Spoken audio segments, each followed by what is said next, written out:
ಏನು ಸಂದೇಶ ಏನು ಸಂದೇಶ ನಿನ್ನೆ ಸುತ್ತಿ ಎಷ್ಟು ಜನ ನೋಡಿರೋದು ಅದೇ ನಿನ್ನೆ ಐತಲ್ಲ ಸುತ್ತೂರು ಹೌದೌದೌದು ತುಂಬ ಜನ ಅಯ್ಯೋ ಕೋಲಾರ ಜಿಲ್ಲೆಯಲ್ಲಿ ಜಾತಿ ವಿಚಾರಗಳಲ್ಲಿ ಗಲಾಟೆಗಳು ಅಲ್ಲಲ್ಲಿ ನಡೀತಾ ಇತ್ತು. ಅದು ಮ್ಯಾಕ್ಸಿಮಮ್ ಕಡಿಮೆ ಆಗಿತ್ತು. ಮ್ಯಾಕ್ಸಿಮಮ್ ಅಂದರೆ ಎಷ್ಟಂದರೆ ಒಂದು 100%ಅಲ್ಲಿ ಒಂದು 80% ಕಡಿಮೆ ಆಗಿತ್ತು.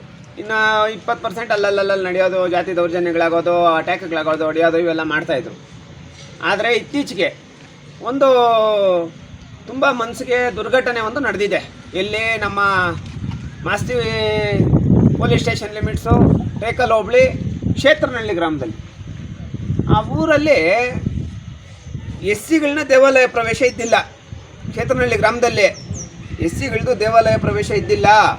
ಆ ಟೈಮಲ್ಲಿ ತಹಸೀಲ್ದಾರ್ ಅವರು ಮತ್ತು ಸಂಬಂಧಪಟ್ಟಂಥ ಅಧಿಕಾರಿಗಳು, ಗ್ರಾಮದಲ್ಲಿ ಮನುಷ್ಯರಂಥ ಮುಖ್ಯಸ್ಥರು, ದೊಡ್ಡವರೆಲ್ಲ ಸೇರಿ ಏನು ಮಾಡ್ತಾರೆ, ಯಾಕೆ SCಗಳಿಗೆ ದೇವಾಲಯ ಪ್ರವೇಶ ಕೊಡಬಾರ್ದು, SCಗಳು ಕೂಡ ದೇವಾಲಯ ಪ್ರವೇಶ ಮಾಡಲಿ ಅಂತ ಹೇಳ್ಬಿಟ್ಟು ದೇವಾಲಯ ಪ್ರವೇಶ ಮಾಡಿಸ್ಬಿಟ್ಟು ದೇವಸ್ಥಾನದ ಮೇಲೆ ಒಂದು ಬೋರ್ಡ್ ಹಾಕ್ತಾರೆ. ಈ ದೇವಾಲಯದಲ್ಲಿ ಜಾತಿ ಅದು ಇದು ಯಾವುದೂ ಇಲ್ಲ, ಎಲ್ಲರಿಗೂ ಸಮಾನ ಅವಕಾಶ ಐತೆ ದೇವಸ್ಥಾನದಲ್ಲಿ, ಯಾರಿಗೂ ಬೇರೆ ಥರ ಏನೂ ಇಲ್ಲ, ಇಲ್ಲೆಲ್ಲ ಮಾಡೋಂಗಿಲ್ಲ, ಜಾತೀಯತೆ ಎಲ್ಲ ಮಾಡೋಂಗಿಲ್ಲ ಅಂತ ಹೇಳ್ಬಿಟ್ಟು ಒಂದು ಬೋರ್ಡ್ ಹಾಕ್ತಾರೆ.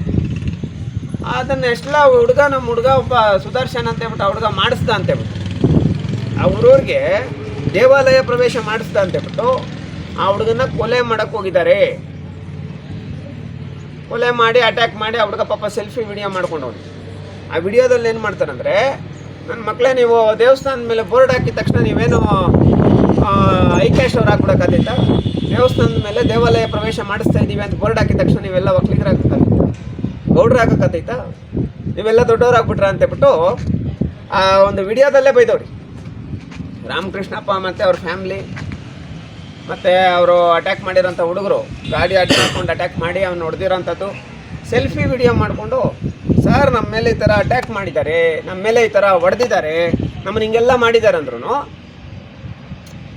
ಏಟ್ ತಿಂದಿದ್ದಾನಲ್ಲ ಹುಡುಗ, ಅವನ ಹತ್ರ ದಾಖಲೆ ಐತೆ, ಸೆಲ್ಫಿ ವಿಡಿಯೋ ಮಾಡಿರೋದು ದಾಖಲೆ ಐತೆ, ಅವ್ರು ಮಾತಾಡಿರೋದು ಬೈದಿರೋದೆಲ್ಲ ದಾಖಲೆ ಐತೆ, ನಿಮ್ಗೆ ಕೊಡ್ತೀನಿ ಪ್ರೆಸ್ ಅವ್ರಗ. ಏನು ಮಾಡ್ತಾರೆ, ಇಮಿಡಿಯೇಟಾಗಿ ಆ ಹುಡುಗನ ಹಾಸ್ಪಿಟ್ಲಲ್ಲಿ ಅಡ್ಮಿಂಟ್ ಆಗಿದ್ರು. ಈ ಹುಡುಗನ ಕೊಟ್ಟಿರೋಂಥ ಕಂಪ್ಲೇಂಟ್ ಅಟ್ರಾಸಿಟಿ ಕಾಯ್ದೆ ಅಡಿ ಕಂಪ್ಲೇಂಟ್ ದಾಖಲು ಮಾಡಿ ಇದೇ ಓಂ ಪ್ರಕಾಶ್ ಗೌಡ ಮಾಸ್ತಿ ಸರ್ಕಲ್ ಇನ್ಸ್ಪೆಕ್ಟ್ರು ಏನು ಮಾಡ್ತಾನೆ, ಆಪೋಸಿಟ್ ಕೌಂಟರ್ ಕೇಸ್ ಕೂಡ ಹಾಕ್ತಾನೆ. ಕೌಂಟರ್ ಕೇಸ್ ದಾಖಲು ಮಾಡೋಂಗೇ ಇಲ್ಲ, ಕೌಂಟರ್ ಕೇಸ್ ದಾಖಲು ಮಾಡ್ತಾನೆ. ಏನಕ್ಕೆ ದಾಖಲು ಮಾಡ್ತಾನೆ ಅಂದರೆ ಇವರಿಬ್ಬರು ರಾಜಿ ಮಾಡ್ಕೊಳ್ಳಿ ಅಂತ. ಆದರೆ ರಾಜಿ ಮಾಡ್ಕೊಳ್ಳೋ ಅಂತ ಇದೇ ಇಲ್ಲಲ್ಲ, ಅವರೆಲ್ಲ ಸ್ವಾಭಿಮಾನಿಗಳು, ಅವ್ರು ರಾಜಿ ಏನಕ್ಕೆ ಮಾಡ್ಕೊತಾರೆ. ಆ ವಿಚಾರಕ್ಕೆ ಸಂಬಂಧಪಟ್ಟಂಗೆ ಯಾರು ನಮ್ಮ ಮೇಲೆ ರೌಡಿ ಶೀಟ್ಗಳು ಮಾಡಿದಾಗ, ನಮ್ಮ ಮೇಲೆ ಕೇಸುಗಳು ಮಾಡಿದಾಗ, ನಮ್ಮ ಮೇಲೆ ಕಂಪ್ಲೇಂಟ್ಗಳು ಮಾಡಿದಾಗ ನಾವು ಹೋರಾಟನೇ ಮಾಡಿಲ್ಲ. ನನ್ನ ಮೇಲೆ 1000 ಮಾಡ್ಕೊಳ್ರಪ್ಪ ಅಂದು. ಆದರೆ ನಮ್ಮ ಹುಡುಗನ ಮೇಲೆ ಒಂದು ವಿಚಾರದಲ್ಲಿ ನಮ್ಮ ಸಂಘಟನೆ ಸದಸ್ಯನ ಮೇಲೆ ಆ ಥರ ರಕ್ತ ಬರೋ ಥರ ಹೊಡೆದು ಅವ್ನು ಕೊಲೆ ಮಾಡೋದಕ್ಕೆ ಯತ್ನಪಟ್ಟು ಅವ್ನು ದೇವಾಲಯ ಪ್ರವೇಶ ಮಾಡಿಸಿದ್ದಾನೆ ಅಂತ ಒಂದೇ ಒಂದು ಕಾರಣಕ್ಕೆ ಅವನ ಮೇಲೆ ಷಡ್ಯಂತ್ರ ನಡೆಸಿ ಅವನ್ನ ಅಟ್ಯಾಕ್ ಮಾಡೋಂಥ ಕೆಲಸ ಮಾಡಿದ್ದಾರೆ. ಈ ವಿಚಾರಕ್ಕೆ ಸಂಬಂಧಪಟ್ಟಂಗೆ ಇಡೀ ಪೊಲೀಸ್ ಡಿಪಾರ್ಟ್ಮೆಂಟು ಆ ಜಾತಿವಾದಿಗಳ ಒಂದು ಕೈ ಕುಣಿತಕ್ಕೆ ಆಡೋ ಥರ ಆಗಿದ್ದಾರೆ. ಏನು ಆಗಸ್ಟ್ 11ನೇ ತಾರೀಕು ನಮಗೆ ಸ್ವಾತಂತ್ರ್ಯ ಸಿಗಲಿಲ್ಲ ಅಂತ, ಆಗಸ್ಟ್ 11ನೇ ತಾರೀಕು ಸ್ವತಂತ್ರ ದಿನಾಚರಣೆಗಿಂತ ಮೊದಲೇ ಆಗಸ್ಟ್ 11ನೇ ತಾರೀಕು ಕ್ಷೇತ್ರನಹಳ್ಳಿ ಗ್ರಾಮದಿಂದ ಟೇಕಲ್ ಪೊಲೀಸ್ ಸ್ಟೇಷನ್ವರೆಗೂ ಅಂಬೇಡ್ಕರ್ ಸೇವಾ ಸಮಿತಿಯಿಂದ ಬೃಹತ್ ಕಾಲ್ನಡಿಗೆ ಜಾಥಾ ಮಾಡ್ತಾಯಿದ್ದೀವಿ ಸರ್.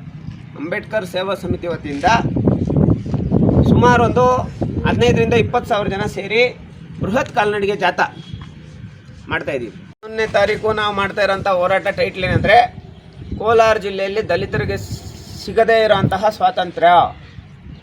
ನಮ್ಮ ಹುಡುಗನ ಮೇಲೆ ಆಗಿರೋಂಥ FIR ಬಿ ರಿಪೋರ್ಟ್ ಆಗಬೇಕು, ಎಲ್ಲ ಆರೋಪಿಗಳನ್ನ ಅರೆಸ್ಟ್ ಮಾಡಿ ಜೈಲಿಗೆ ಕಳಿಸ್ಬೇಕು ಇವತ್ತೇ. ಆಮೇಲೆ ಇಂಥ ಘಟನೆಗಳು ನಡೀದಿರ ಇದಕ್ಕೆ ಸಂಬಂಧಪಟ್ಟಂಗೆ ಸೂಕ್ತವಾದಂಥ ಆ್ಯಕ್ಷನ್ನು ಪೊಲೀಸ್ ಡಿಪಾರ್ಟ್ಮೆಂಟ್ ತಗೊಬೇಕು.